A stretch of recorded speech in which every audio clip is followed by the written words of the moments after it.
Hi there, it's Sam from Pootles.co.uk. Thank you very much for joining me today. Today's project is this one. This is a little box, a little gift box that's going to hold a Yankee Candle tart, and it uses one piece of cardstock in a continual strip. Now, I originally made this in October 2014. It was a request from somebody called Kim, and I haven't made it since. I was moving my kitchen around and moving some drawers about and came across all my Yankee tarts. So I don't burn these very often because I forget to remember to change them. But I thought, well, I've got some really lovely fragrances here. Let's make something with them. And I just went to my blog and typed in Yankee tart, and that's what I found. Now, this is one of my all-time favourites. Grilled peaches and vanilla.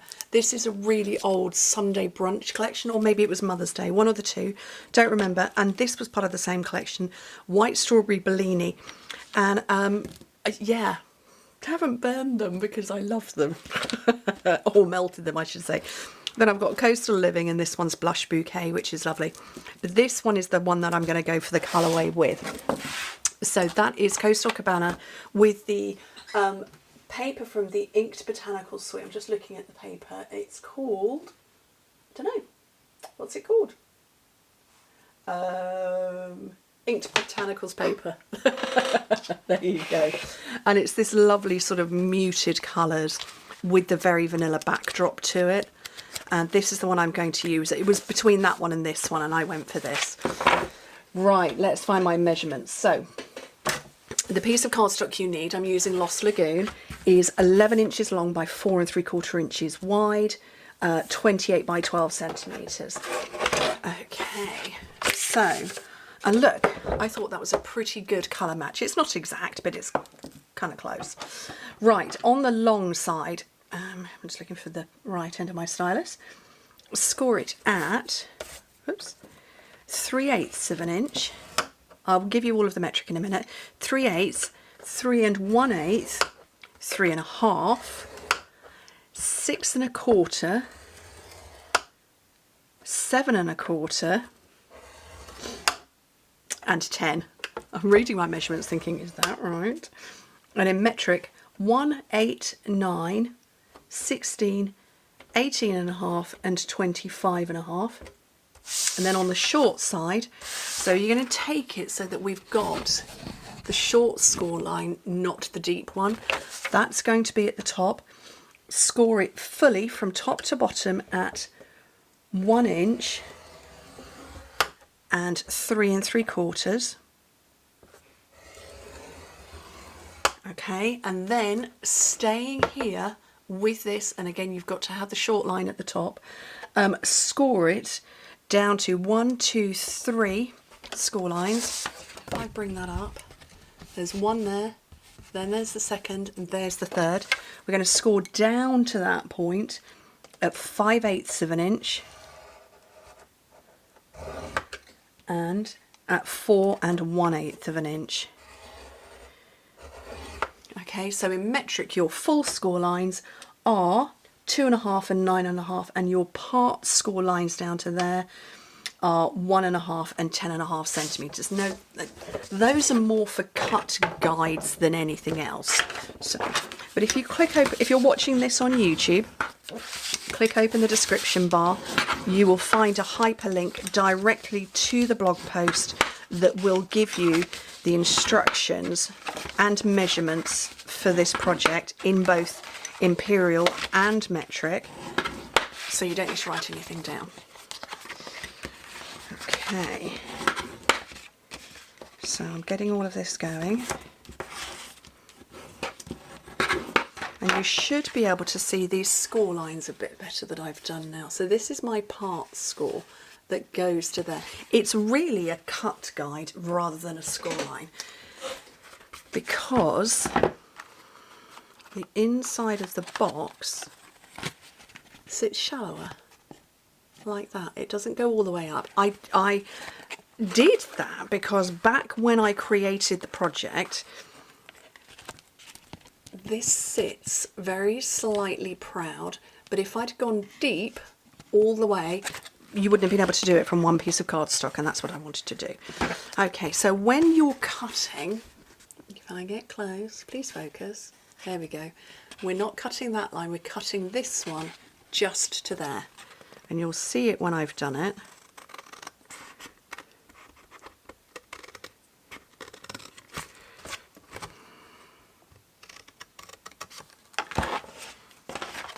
So that's all I've taken away. And I'm going to do the same on the other side. And just cut that bit away.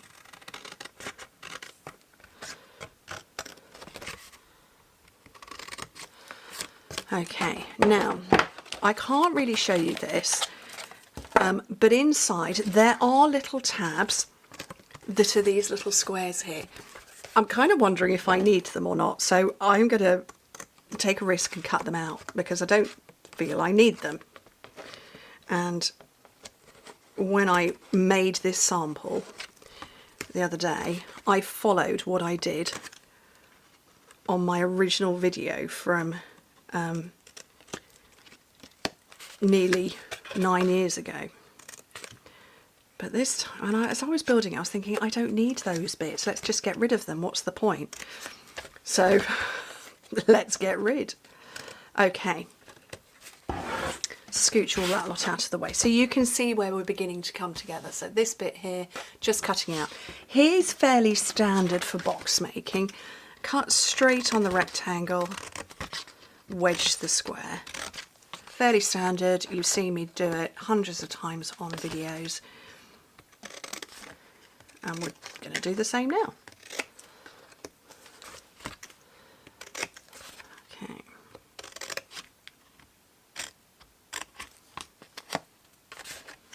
Just looking on my shelf because I need a punch and I don't believe, oh, I put it back on the shelf. And when I made this one, we had a 2 3/8 of an inch scalloped circle. And obviously this has got a scalloped edge. We don't have that punch anymore, but we do have a 2 3/8 of an inch circle punch. So what I'm going to do is I've got a scrapper of paper. This is going to make me a little template because I need to get my hole into this shallow one. So I'm going to put it on the middle. So let's get a little bit of, oh, I'm running out of these. I'm going to have to probably, oh, hello, Sorrel. Put a little bit of glue on there, put it in the middle, which is where I want my circle to be. Now, you will see that when you try and push your circle punch in, it's not quite going to get far enough. So, but it's okay. You can fold over this edge. Okay, and fold that over. And using your white template, punch it out. And that little bit, it's just about hanging on in there, but it's fine because that's going to wrap up and go at the back and you're never going to know that you've taken that little bit out. Right, before I put it together, I'm going to put my bit of paper on here.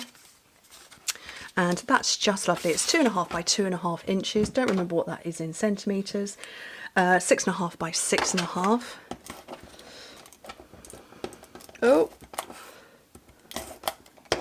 pop that on there. And then what I've completely forgot to do on my first one is punch a little handy thumb hole, and we're just going to use the very tip of that same circle punch, and that's going to, when it all comes round, it's going to give you that nice little thumb hole that you can open it. Right, let's get putting this together. We need to build this bit up first. I'm okay using glue, tape glue. You might want to use liquid glue, so I'm going to use that. You just put a little bit on this area here. Actually, I might zoom in for this. Oh, wrong one. There we go. So just on this bit here. Okay.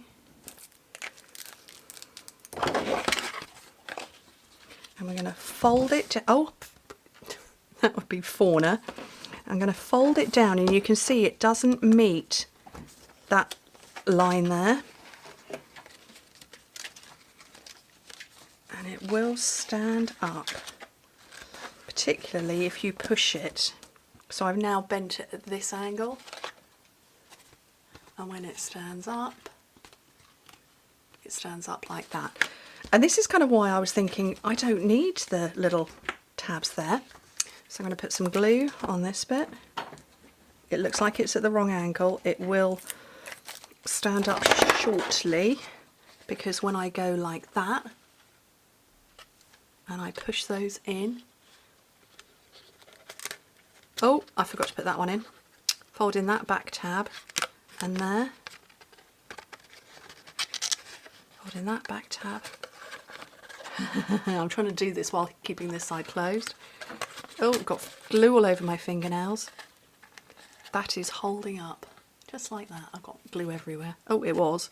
Probably need to put a little blob of glue there. Let's stick that on. Little blob there, little blob there. Put a bit more there because I think I hesitated and chattered too much.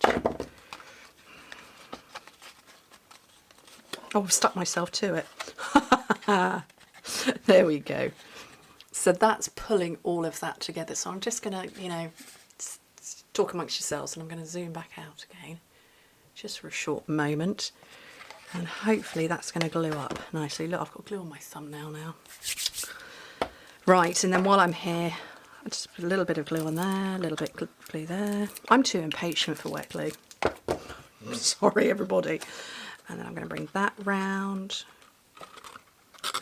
That one. Oopsie. Although, to be fair, Tombow does dry quite quickly. So I'm just going to leave that to one side while that dries off, and then I'm going to get... I did have a scrap of vanilla handy, but it seems I've now got just a big bit. Oh no, maybe I didn't have a scrap, because that's the other bit from where I made my sample. Hello, friend. Right, this is the inked and tiled stamp set. So this is all from the same suite. The whole lot is from the same suite. This is the stamp set, and then it comes with 2 punches as part of the bundle. And I'm going to pull the Hello Friend out again, because I rather like that one. But I actually, you know what, I'm going to do thank you. And while I'm here, although I have done it on a TikTok video, just while we're waiting for that to dry, I'm going to show you the really, really easy way to put stickers onto cling stamps. So I've taken the whole sticker, oh no, let's just zoom in again. I've taken the whole sticker off and the backing. Let's find a block. Let's find a big block so you can see easily what I'm doing. And you put the whole sticker down. It feels like it's wrong. So I'm reading that backwards. It says thank you, but backwards. So you put that down. You peel, whoops, you peel the backing off the sticker, if you can. I was trying to lift the sticker up, not the backing. There we go. You peel the backing off the sticker. You peel the backing off your stamp. And you put your stamp rubber side down, and then without getting your head in camera, Sam, you then take your clear block with the sticker, now reading it the correct way down, round, and you put it over your block. Now I'm staring at the monitor, so I'm wibbling all over the place, so bear with me. I'm probably going to go silent while I concentrate on this. And you bring the sticker and the block to the stamp, and that's a perfect fit. That's the easy way to put stickers on your clear mount stamps. I would advise not leaving them on, but just, yeah, and I've occasionally gone like that, but they're not as sticky as they were when we first came out with this, with the super cling stamps. Okay, so thank you. I've got that lined up. I'm going to get my Lost Lagoon. I have to confess, I'm kind of loving Lost Lagoon now. I really didn't use it very much at all previously, but I'm using it quite a lot now. Who knew? It just took 5 years. Okay, I'm going to go for the, how many sides is that? Is that that's 1, 2, 3, 4, yeah, 8 pointed star. Pop that out. And then find some embellishments now. My embellishments are just kind of like this at the side of my desk, because I'm become grumpy with how I'm storing them. Who gets grumpy with how they're storing embellishments? But I'm not happy with them, how I've got them at the moment. So I can't find half of them most of the time, but that's okay. So I'm going to go with these ones. These are new. These are in colour dots, and I don't have a, well, I do have a blue, but that's boho blue, which is not the right blue. But I've got a little bit of this sort of gingery colour going on there, so I'm going to go with those. So this is the copper clay. I was about to say the name who's fallen out of my head. So I'm just going to stick a couple there, one there, and then hopefully this should be nice and dry now, so I can take my little coastal living. Yeah, that's not a, there's a bit of scent in there, not a lot. It's probably been in my drawer for ages, and that fits. Look. And then if I go like this so it doesn't fall out, it just sits a little bit proud, and it's rather fun, and I like it very much, and I was very proud of this as a brand new demonstrator that I designed that. And then I want my Lost Lagoon ribbon, again part of the same collection. Sweet even, collection sweet, same thing. And it's been a bit of a fun memory lane journey for me. So I've now just passed my 10 years as a demonstrator. So I went and looked back when I was looking for I knew I'd made this project, and I just googled wax tart. I took a little bit of a trip down memory lane, and it was lovely to go and see old projects that I'd made a long time ago. There's a jet fighter going overhead, of course there is. And does anybody know where my dimensionals have gone? Oh, they're right in front of me. Yeah, it was quite nice to go down memory lane and go, oh, I remember that. Oh, I've forgotten that. And actually, you know what? Some of my designs really were unique and unusual. Right, where's the ribbon for that gone? So, 2014 comes back to 2023. And if you bear with me, because I have my phone here, and I have been following it off my own instructions, my own phone instructions. Look at that, Yankee Candle Tart Box tutorial. It's dated 29th of October 2014, and let's see what I decorated it. There's a picture of it open. I used to do all my photos styled very differently. And look at that. That's a great big punch we used to have. I've forgotten the name of it. But that, I'm going to say that was Pink Pirouette, and I want to say that was Marina Mist. Those were the colours. Look, I've followed my own directions. What did I use? Oh, look at that, Marina Mist. Oh, Blushing Bride. And the stamp set was Marina Mist. Oh, that was the Fun Flowers punch. Oh, memory lane. Anyway, thank you ever so much for joining me. I hope to speak to you very soon. Bye.